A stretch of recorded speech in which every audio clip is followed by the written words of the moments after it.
everyone, and welcome back to Traffic Talk, our monthly look at what's happening in UK retail. I'm Shona, and today Andy and I are coming to you from a slightly different location.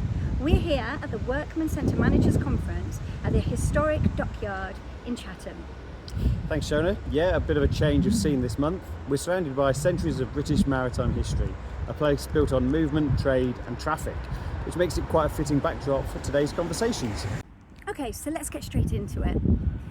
April's been a tougher read, hasn't it? It has, yeah. Total UK retail footfall fell 10.7% year on year, making it the weakest performance we've seen in over 5 years, so undoubtedly a disappointing headline. And how does that break down across the locations? So high streets were down 9.2%, retail parks 9%, shopping centres 10.1%, and with all other locations falling even further at 12.1%, this is a broad-based decline across the market. But this is another moment where context really matters, right? Exactly. The big factor here is Easter timing. This year it fell earlier, pulling a lot of activity into March and leaving April with a much tougher comparison.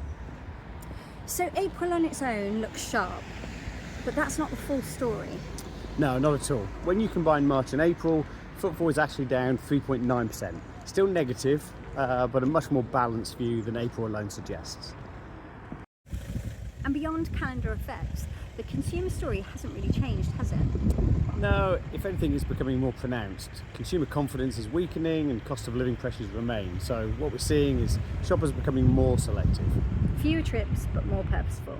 Exactly. People are going out with clearer intent, which means footfall is down, so therefore the value of each visit becomes even more important.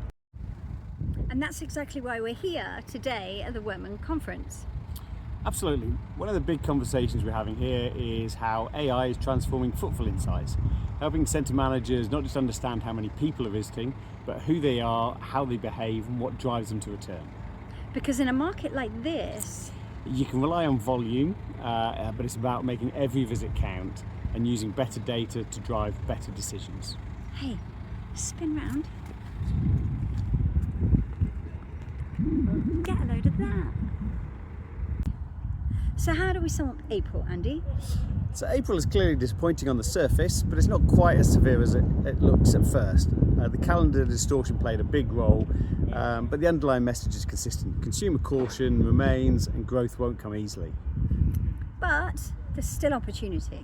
There is, yeah. The people who are out there are often ready to spend, so retailers and destinations need to focus on value, relevance and giving shoppers a reason to return.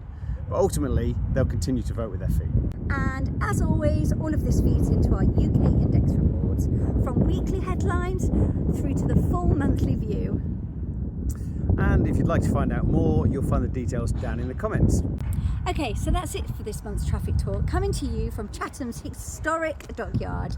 We'll be back next month with another location and the latest football story. And a little less windswept. See you there. Bye-bye.